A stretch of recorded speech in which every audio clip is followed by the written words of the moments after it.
Jeremias, capítulo 1, do verso 1 ao 3.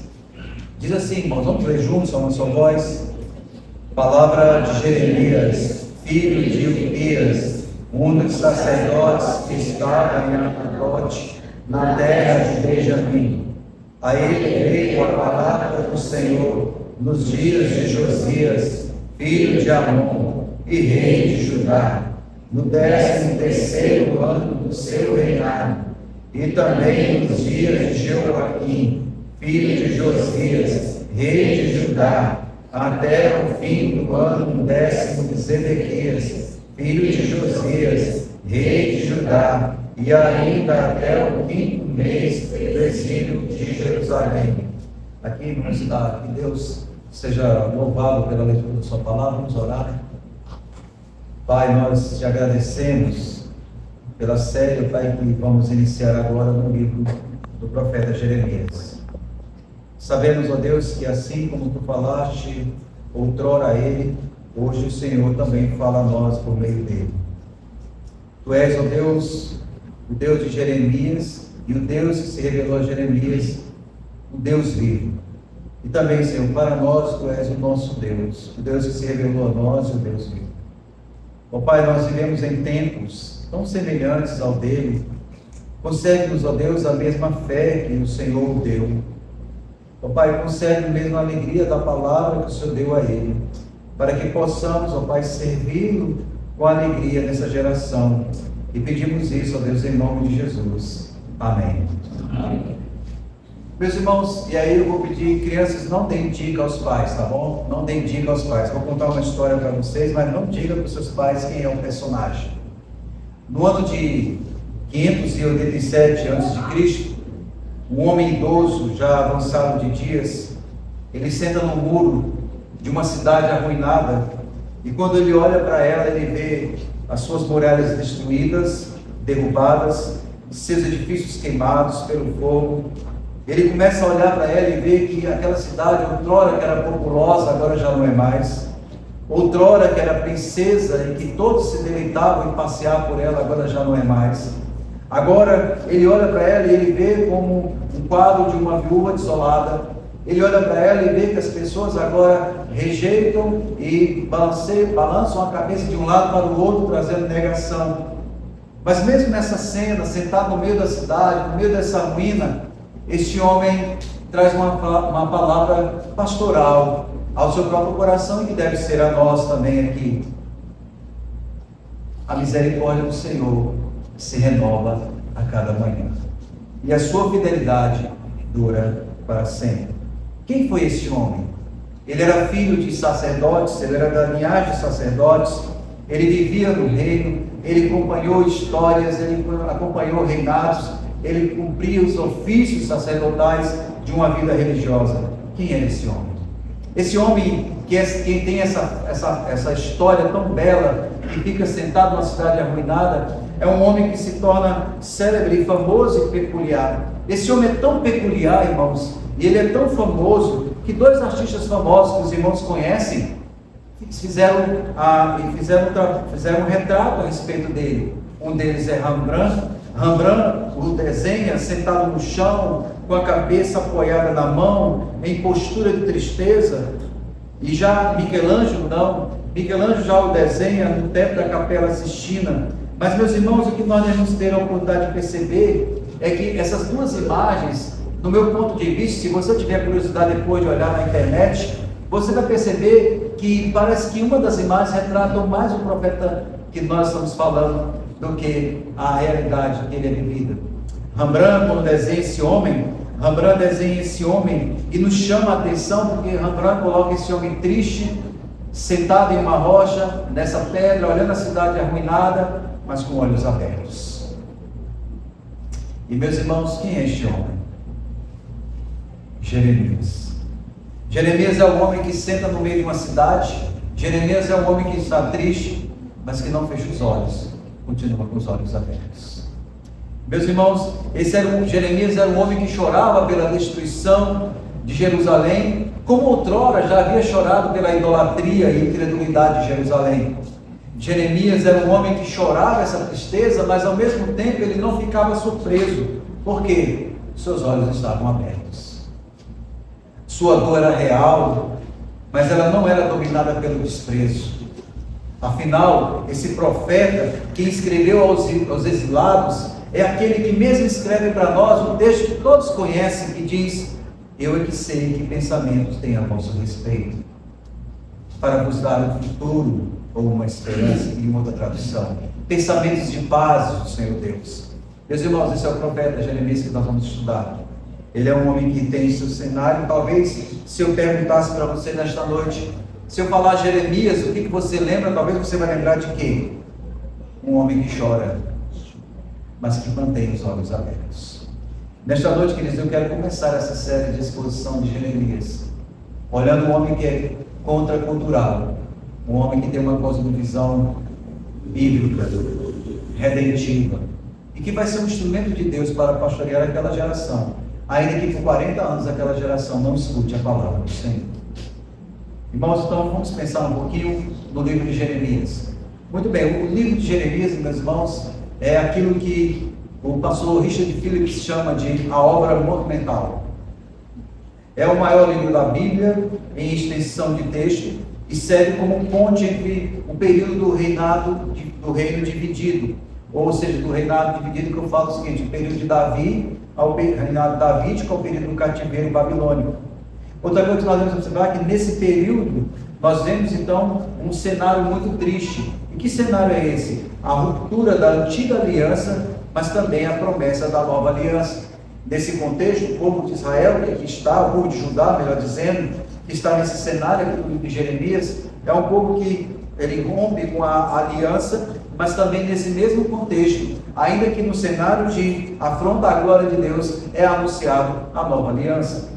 Esse livro de Jeremias também, ele não foi escrito somente para anunciar juízo de Deus, mas também para mostrar ao povo que poderia passar por um juízo, ou melhor, poderia passar do juízo para a salvação. Esse povo aqui é repreendido, ele passa pelo juízo de Deus, mas nós podemos ver depois que a palavra do Senhor é cumprida. Ainda que 70 anos depois, o povo volta para a terra, o povo é restaurado e o povo é liberto.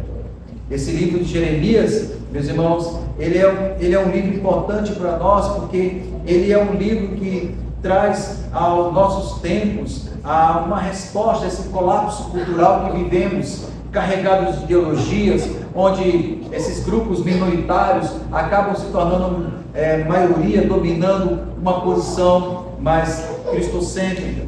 Esse livro de Jeremias também, irmãos, ele se encontra como um guia para discernir os tempos. O livro de Jeremias é um companheiro para nos conduzir à esperança.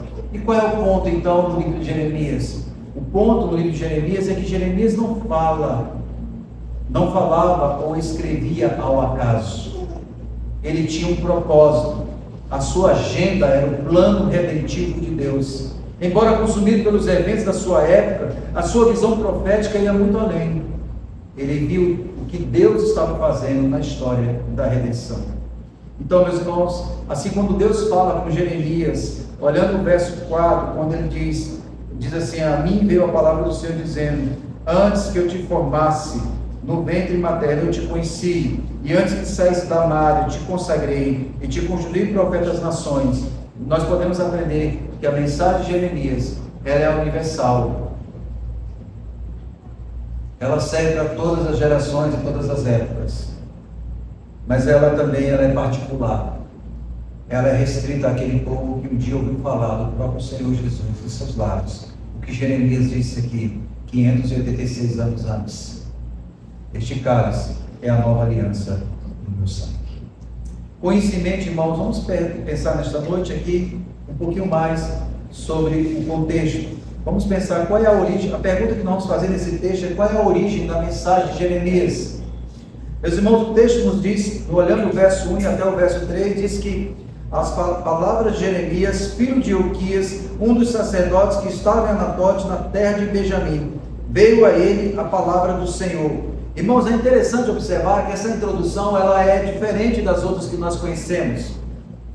O texto começa dizendo assim: as palavras de Jeremias, dá a sua credencial. Ele é filho de Ilquias, um dos sacerdotes que estavam em Anatote. Ele é da terra de Benjamim.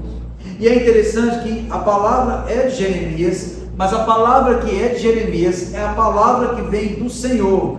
E é interessante observar, meus irmãos, que Jeremias, na sua época, ele falou, ele pregou e ele escreveu, mas a mensagem não era fruto do seu próprio raciocínio. O texto deixa bem claro que ele recebeu a palavra do Senhor. E aqui, meus irmãos, identifica a postura do profeta. É um arauto de Deus. Ele recebe, mas ele fala, ele prega, ele escreve o que vem do Senhor. É da boca dele que sai, mas a palavra é do Senhor. E aqui, meus irmãos, já vem um princípio para nós.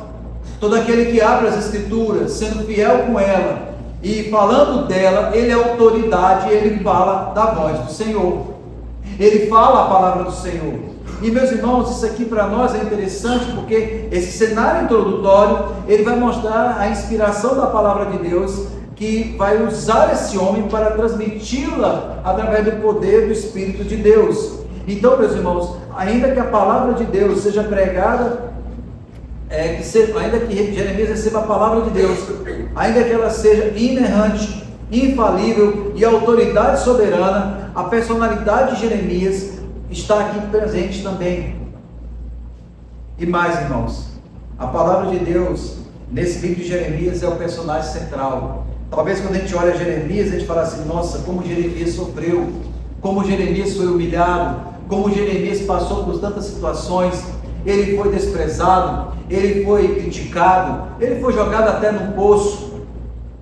Mas, meus irmãos, ainda que Jeremias tenha esse destaque todo, a centralidade aqui não é Jeremias, a centralidade é a palavra de Deus. Por isso que o livro começa dizendo que é a palavra de Jeremias, mas a ele veio a palavra do Senhor nesses dias. E qual é o ponto aqui, queridos? É interessante observar que esse livro, como ele tem como tema, como ele tem como personagem principal a palavra do Senhor, nós podemos ver, meus irmãos, que aqui, por ela ser a principal, é ela que é anunciada, é ela que é pregada, é ela que é falada por boca do profeta Jeremias. Então, queridos, o que acontece no livro do profeta Jeremias? Quando a palavra de Deus é anunciada, Jeremias vai nos mostrar o que acontece quando a palavra de Deus é anunciada. Ele vai nos mostrar como o povo reage quando ela é anunciada. Ele vai nos mostrar como é que ela se cumpre quando é anunciada. E vai mostrar como ela confirma quando ela é anunciada. O tema central de Jeremias, irmãos, ainda que seja um cenário de juízo, de disciplina e de correção, porque este povo está vendo idolatria, a centralidade dela é a palavra de Deus. Qual é o contexto histórico, então? Meus irmãos, Jeremias iniciou o seu ministério. Nós temos que lembrar que o texto já nos anuncia aqui que o ministério dele, ele começa o seu ministério no ministério no 13º ano do reinado de Josias.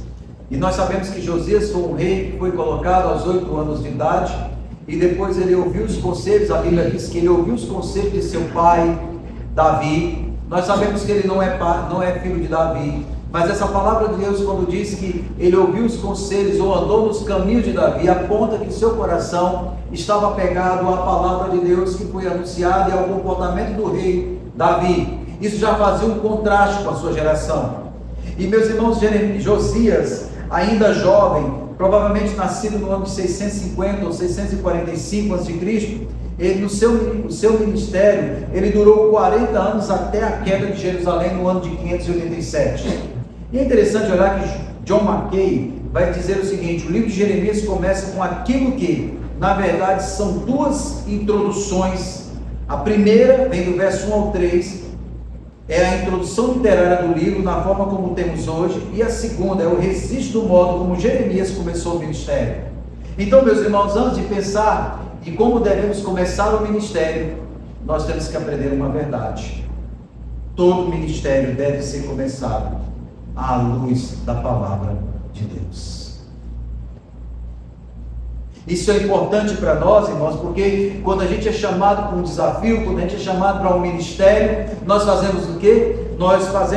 Estabelecemos alguns pressupostos. Quais são eles? Eu não passo de uma criança, ou eu estou cansado, pastor, a minha agenda está cheia demais, eu não tenho como fazer, o senhor não sabe, eu tenho muita... Chama outro. Irmãos, nós temos que lembrar que esse homem aqui não era um homem simples do campo, um homem que não fazia nada, ou um homem que estava deitado na rede. E eu quero ter cuidado, que quando eu falo do campo, não estou dizendo que... Porque no campo tem homens que são trabalhadores, assim como tem homens preguiçosos. Mas esse homem é um homem de uma vida ocupada, que é chamado pelo Senhor Deus. É lógico, se você olhar o contexto posterior, ele vai dizer o quê? Ele vai dizer que ele não passa de uma criança, que ele não sabe falar, e Deus o repreende. Deus o repreende porque ele precisa, em primeiro lugar, ouvir a palavra do Senhor. Então essa introdução do livro de Jeremias, irmãos, é uma introdução de uma forma que nós chamamos literária, ou seja, Deus vai nos apresentar como ele vai fundar o ministério de Jeremias. E o ministério de Jeremias, irmãos, a semelhança do que acontece comigo e acontece com você, ele deve começar pela orientação da palavra de Deus. Então, queridos, quais são Então vamos olhar esse cenário. Em primeiro lugar, queridos, o livro de Jeremias nos anuncia 3 reis. O primeiro que ele vai falar é Josias, depois Jeoaquim e depois Zedequias. E aí a pergunta que a gente faz ao texto: por que o profeta tem uma preocupação de anunciar esses 3 reis antes de falar do quadro geral da nação? Por quê, queridos? Porque esses 3 reis têm uma contribuição histórica, religiosa, importante na vida de Judá. Então vamos olhar. Primeiro Josias, que é o primeiro rei citado. Josias foi o último rei piedoso, meus irmãos, e um grande reformador de Judá. Nós temos que lembrar, queridos, que quem ouve falar de Josias deve lembrar que Josias fez uma grande reforma. Os irmãos devem lembrar que Josias, quando assumiu o reinado, mandou limpar o templo, e quando estavam limpando o templo, encontraram o livro da lei cheio de poeira, esquecido dentro do templo.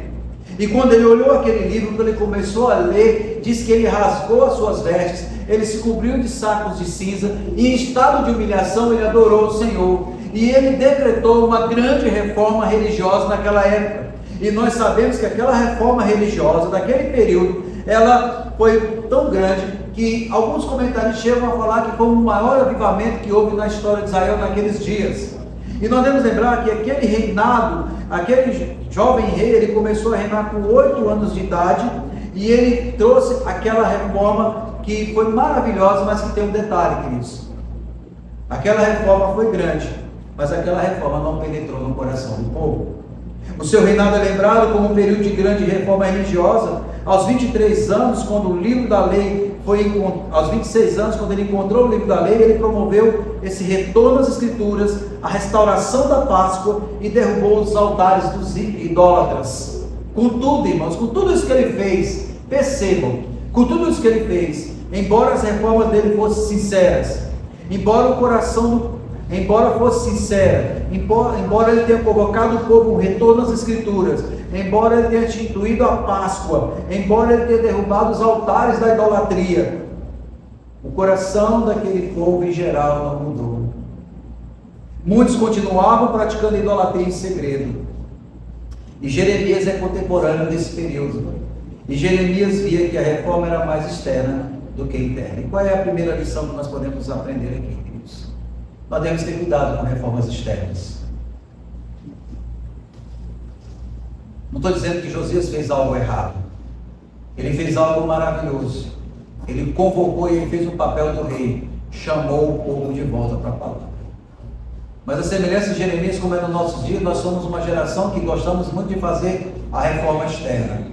Mas nós não queremos fazer reformas internas. Se nós olharmos o legado da reforma protestante, que daqui ao próximo mês acontecerá mais um ano da reforma protestante, nós temos que lembrar que o legado da reforma protestante é o quê? O retorno às escrituras. Por isso que o texto de Jeremias começa dizendo que a ele veio a palavra do Senhor. Porque, meus irmãos, Jeremias já havia visto as reformas externas de Josias. Mas não para por aí. Vamos ver Joaquim. Joaquim, meus irmãos, foi um rei tirano, foi um rei ímpio e que perseguiu profetas e trouxe de volta o quê? A idolatria do povo.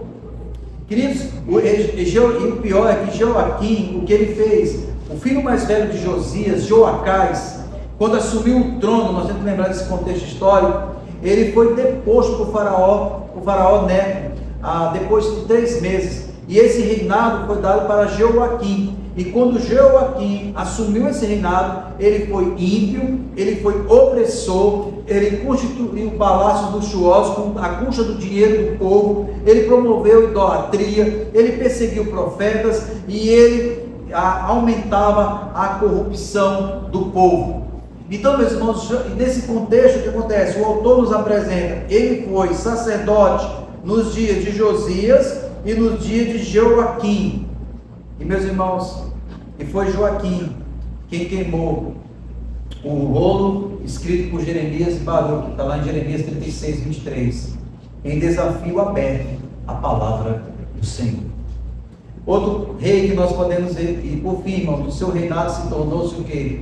Vassalo, no seu reinado, ele se tornou vassalo da Babilônia.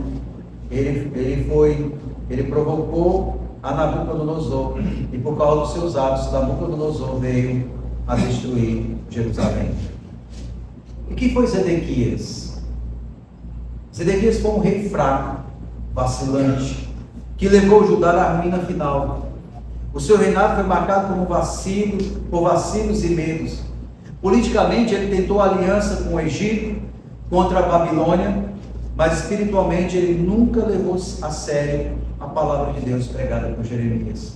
Embora ele tenha buscado Jeremias numa madrugada em segredo, ele não teve coragem de obedecer a palavra do Senhor. E durante esse cenário do rei Zedequias, ele foi um cenário político muito ruim, porque nesse período o Império Assírio declinava, o Egito tentava se recuperar e Babilônia surgia com uma força dominante. Jeremias viveu esse tempo de transição. Então, quando Jeremias está aqui, irmãos, nós estamos dizendo que Jeremias não é um profeta qualquer. Ele viu 3 reinados. E ele viu 3 reinados que ao final, ainda que hajam reformas ou alguma coisa parecida, o povo continuava em pecado. E quais são as implicações que nós podemos aprender?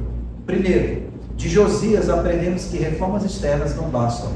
É preciso que a palavra de Deus transforme o coração e não apenas os costumes. Vou repetir. De Josias nós podemos aprender que reformas externas não bastam. É preciso que a palavra de Deus transforme o coração e não apenas os costumes. O que nós podemos aprender de Joaquim? De Joaquim aprendemos o perigo de rejeitar deliberadamente a palavra de Deus. Ele tentou queimar o rolo, mas ele não pôde impedir o cumprimento do juízo. Qual é o ponto aqui? Com Joaquim nós podemos aprender o perigo que é abandonar a palavra de Deus. Você pode esquecê-la, você pode jogá-la fora, mas você nunca se livrará do juízo de Deus porque você esqueceu a palavra de Deus. E com Zedequias nós podemos aprender que indecisão espiritual leva à ruína. Ele ouvia a palavra, mas não obedecia. E por isso ele colheu a própria destruição. Vou repetir. Nós podemos aprender que indecisão espiritual leva à ruína. Ele ouvia a palavra, mas ele não obedecia. E por isso colheu a destruição. Queridos, quais são as lições espirituais que nós podemos aprender nesse contexto histórico? Se nós temos implicações históricas, nós temos lições espirituais para aprender. A primeira lição que nós podemos aprender é que nós não devemos nos surpreender quando o mundo se corrompe de repente. Meus irmãos, Jeremias era de uma época em que, em poucos meses, Judá passou das reformas de Josias para a idolatria sobre Joaquim. Assim também hoje, irmãos, nós olhamos isso. Outrora o nosso país estava caminhando para uma prosperidade e de repente estamos numa ruína financeira. Outrora nosso país estava em um momento que nós poderíamos até abrogar o direito de ter um governo conservador e agora nós temos um governo de linha esquerda. O país muda, irmãos, as pessoas, o cenário político muda. O que nós devemos aprender, queridos, que assim no meio dessas mudanças que são velozes e que são furiosas, nós não devemos nos espantar, pois o mundo continua no juízo de Deus. O mundo está sujeito ao juízo de Deus. Nós não devemos nos espantar com as mudanças tão abruptas, mas nós devemos ter consciência clara, assim como Jeremias, que o mundo continua jaz no maligno. Qual é a outra implicação que nós podemos, outra lição espiritual? É que o papel da igreja nesse cenário é ter arautos, servos de Deus, que proclamem a palavra. Aos olhos do mundo, irmãos, Jeremias era insignificante, mas diante de Deus era a voz mais relevante da sua época. Assim também hoje, irmãos, a igreja é quem realmente deve interpretar a história. A igreja é que deve dizer o rumo. A igreja é que deve proclamar, e não o mundo. A igreja tem um papel, irmãos, como arauto de Deus, para condenar, para trazer juízo e para proclamar a verdade do reino de Deus. Em terceiro lugar, a principal forma de impactar o mundo, irmãos, é pela palavra, é pelo poder da palavra proclamada. Irmãos, Jeremias não se calou em momento algum, e assim a igreja do Senhor não pode se calar. Irmãos, Jeremias foi chamado para pregar naquele reinado de Josias, de Joaquim, de Zedequias, para falar naquele período onde a idolatria, onde a indiferença, onde a religiosidade não tinha nenhum compromisso com o Deus da glória. Ainda que esquecido, humilhado e jogado fora e desprezado, ele não se calou e não deixou de pregar a palavra de Deus. É papel da igreja do Senhor impactar a sociedade, irmãos, não com movimentos sociais, mas com a pregação da palavra que transforma de dentro para fora. Quarto, irmãos, é necessário, assim como Jeremias, a igreja odierna reafirmar o poder da fé pessoal. Meus irmãos, é necessário que a igreja do Senhor seja uma igreja que reafirme o poder da fé. Essa fé que é viva, essa fé que é profunda, que é posta, porque ouve a palavra do Senhor. Nós somos uma geração, irmãos, que precisamos reafirmar a fé que temos no poder de Deus. Nós reafirmamos a convicção do poder político, no homem, nas estruturas, no dinheiro, no poder, mas não reafirmamos a convicção plena do poder da fé pessoal na pessoa de Cristo Jesus, o Senhor. Em quinto lugar, irmãos, a igreja do Senhor, ela precisa aprender a ver a esperança, ainda que seja no contexto do juízo. Jeremias não foi apenas um profeta das lágrimas, Jeremias foi o profeta da esperança. Ele anunciou que o exílio duraria 70 anos, mas também anunciou que Deus restauraria seu povo. Jeremias apontou para a nova aliança que seria cumprida em Cristo Jesus, o Senhor. Ele pregou esperança em meio às trevas, lembrando ao povo que o juízo não era o fim, mas parte do plano redentivo de Deus para trazer a salvação ao seu povo. Meus irmãos, esse era o cenário daquele povo, e Jeremias está ali. Por isso que, quando eu comecei a falar da obra de Rembrandt, que tem um Jeremias sentado, ele está no meio da crise, mas os olhos estão abertos. Irmãos, a nossa geração precisa estar com os olhos abertos. Meus irmãos, e qual era a situação? A situação, e talvez você possa dizer, olha que reis são esses. Mas irmãos, não era só o rei que era ruim, não. O povo também. Qual era a situação do povo? Meus irmãos, naqueles dias, o povo de Judá era um povo apático. Era um povo que tinha pouca preocupação com a herança pactual de Israel. Era um povo, irmãos, se você olhar, abra aí comigo, por favor, em Jeremias, no capítulo 7. Olha o que vai dizer o texto.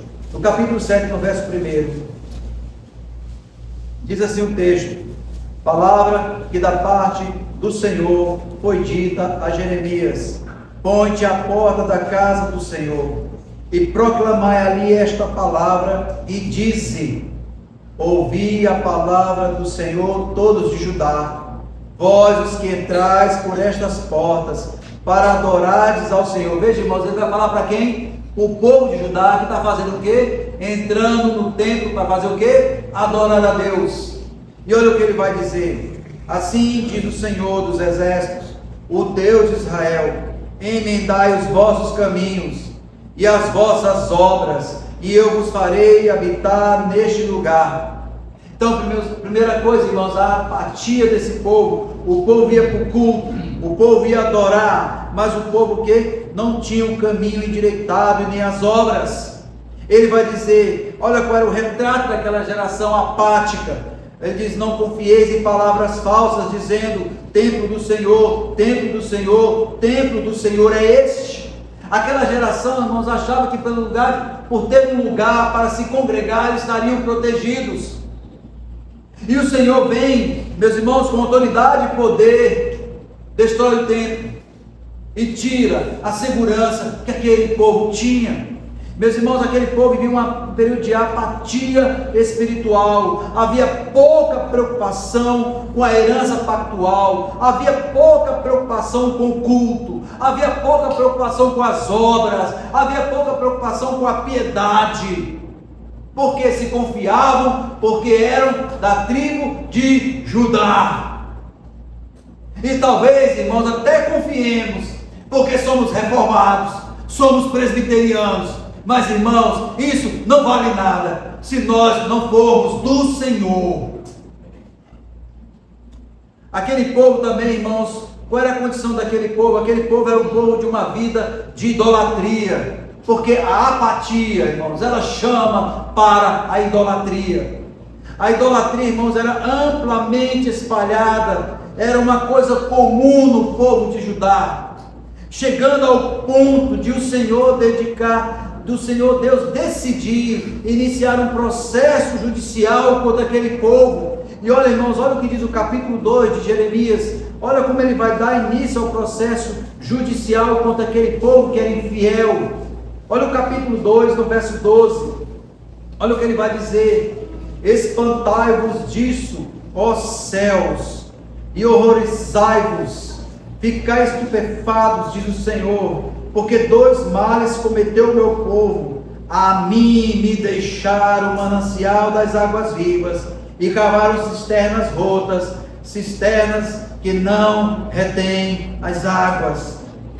Irmãos, o Senhor chama os céus, o Senhor Deus chama para ouvir como testemunha, porque o juiz vai falar. O povo caminhava em idolatria, e os motivos das acusações estão arrolados, irmãos, do verso 5 ao 8, ou melhor, do capítulo 5 ao 8, nós vamos ver que havia uma crise após a crise. Israel ou Judá estava vivendo um cenário de destruição, a idolatria era flagrante, e o Senhor Deus mostra, irmãos, o quadro.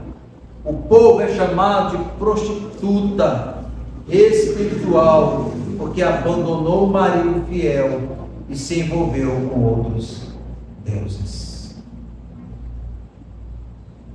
E aí, irmãos, diante de tudo isso, agora eu quero começar um texto narrativo.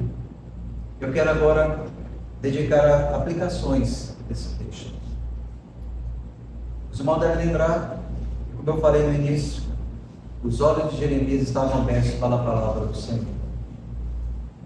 Mas, irmãos, você e eu podemos pegar as Escrituras, ler as Escrituras com os olhos abertos, mas não enxergar nada. Nós podemos ouvir e não compreender nada. Então eu queria trazer algumas aplicações para nós, fazendo uma pergunta ao texto: o que faremos à vista dessas coisas? Em primeiro lugar, irmãos, nós precisamos ser um povo que presta atenção à palavra de Deus. Meus irmãos, nós somos a igreja da palavra. Nós somos a igreja, os nossos ministérios os nossos trabalhos, aquilo que fazemos aqui, aquilo que testemunhamos fora, o fundamento deve ser a palavra de Deus.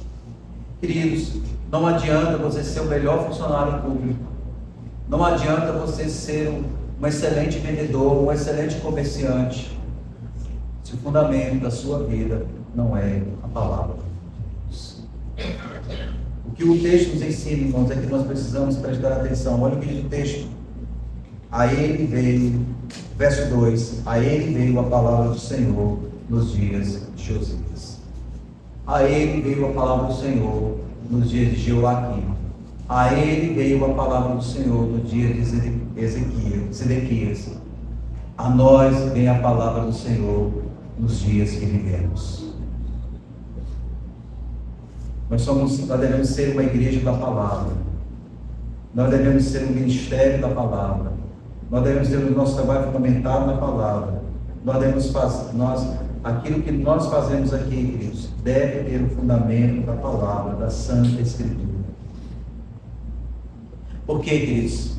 Porque ela é a nossa única regra de fé e prática. Então, aquilo que a gente for fazer tem que ser pelo ministério da palavra. Nós precisamos ser um povo, irmãos, intencionalmente da palavra. Nós queremos ser um povo revolucionário, nós queremos ser um povo que mostra a força, o poder. Irmão, nós somos chamados para ser um povo da palavra. Jeremias não foi um homem que pegou uma espada, que montou num cavalo e que saiu destruindo exércitos. Jeremias foi o homem da palavra. Eu e vocês somos chamados para ser uma igreja da palavra. Porque a nossa única regra de fé e de prática é a palavra. Pelo menos é para ser a palavra. Pelo menos é para ser a única regra de fé e de prática. Mas como tomamos as decisões? É a regra da palavra que dirige a nossa prática.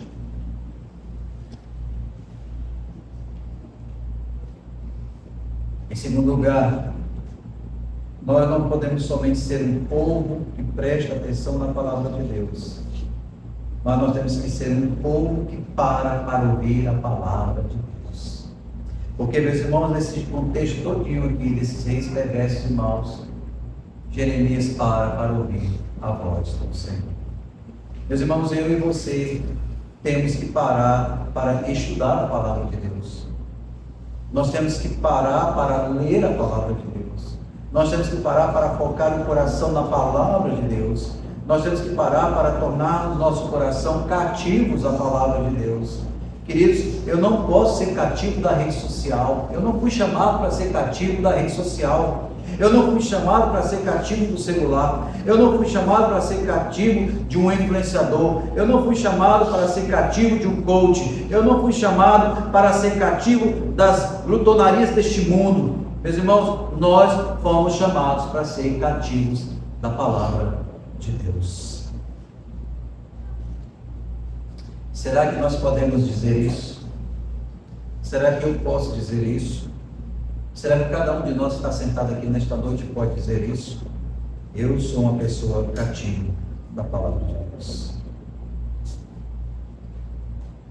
Nós somos uma geração que queremos ser cativos pelo partido político. Nós somos cativos pela ideologia. Nós somos cativos por tudo, menos da palavra de Deus.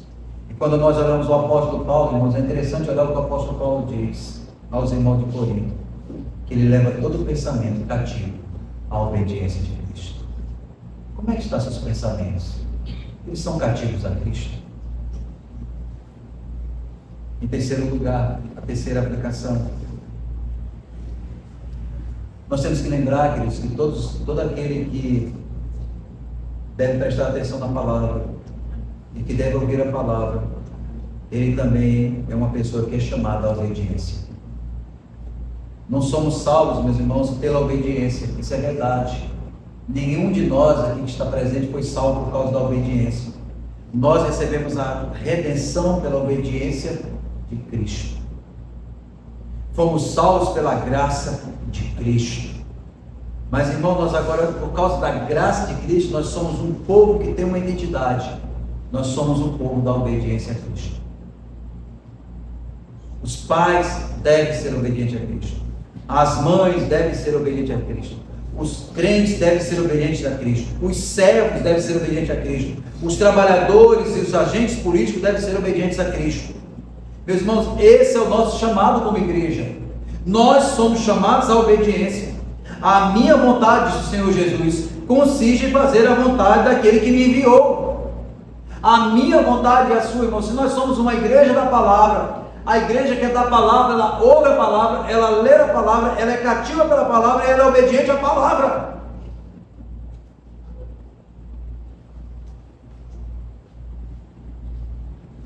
Em quarto lugar,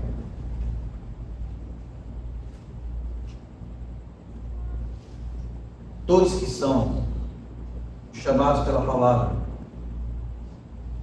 ou melhor, todos aqueles que devem prestar atenção à palavra, ler a palavra, ouvir a palavra, praticar a palavra, obedecer a palavra, também é chamado para envolver em lutas. Meus irmãos, obedecer a palavra de Deus traz uma implicação grande para nós. Nós somos chamados, irmãos, para lutar.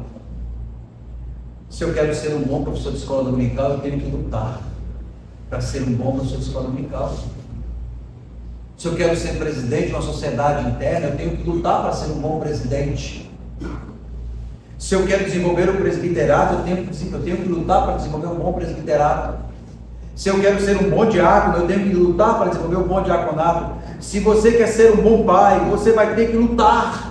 Se você quer ser uma boa mãe, você vai ter que lutar. Se você quer ser um bom marido, vai ter que lutar. Se quer ser uma boa esposa, vai ter que lutar. O que você não pode fazer, meu querido, é ficar de braço cruzado, porque eu e você fomos chamados para ser obedientes, fomos chamados para lutar de uma maneira íntegra, santa, em busca de uma vida debaixo do mandato de Deus. Jeremias lutou, irmãos. Jeremias ouviu a palavra de Deus, ele disse que ele era criança, que ele não podia, mas o Senhor o repreendeu e o Senhor disse: não diga, não passo de uma criança. E meus irmãos, nós queremos viver uma vida cristã sem lutar. A gente não luta para ler a palavra de Deus, a gente não luta para orar. A gente precisa combater, porque o meu coração, a semelhança, eu creio que dos irmãos, luta todo dia para que não leiamos a palavra, para que não oremos, para que não sirvamos e para que se escondemos na presença litúrgica para não cumprir nenhum papel. Irmãos, nós temos que lutar. Nós somos chamados para lutar por uma fé que é viva e eficaz. Como é que nós queremos ser crentes, irmãos, sentados no banco da igreja, sem compromisso com o culto, sem compromisso com a palavra, sem compromisso com a oração, sem compromisso com os santos, achando que a sua vida está muito boa, deixando no meu canto? Irmãos, você não foi chamado para ficar sentado num canto.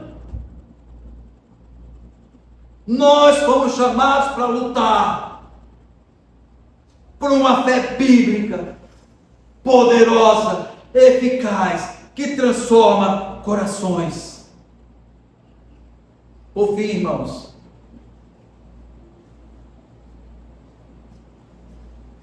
não se surpreenda com a corrupção da cultura, mas valorize o ministério da palavra, mesmo que para o mundo isso pareça significante. Testemunho com coragem, ainda que rejeitado, confie em Cristo e no cumprimento da sua aliança.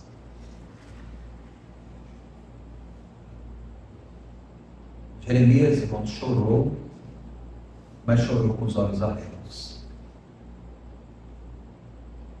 Ele viu a ruína da sua nação, mas também viu Deus vivo que prometeu esperança. Ele viu a idolatria, ele viu o colapso cultural, ele passou pela tristeza, mas ele viu a palavra de Deus. E ele ouviu o que eu creio que nós já ouvimos. Pois eu bem sei os planos que tenho para vós, diz o Senhor. Planos de paz e não de mal, para vos dar um futuro e uma esperança. Jeremias 29, 11. Que Deus nos abençoe. Obrigado.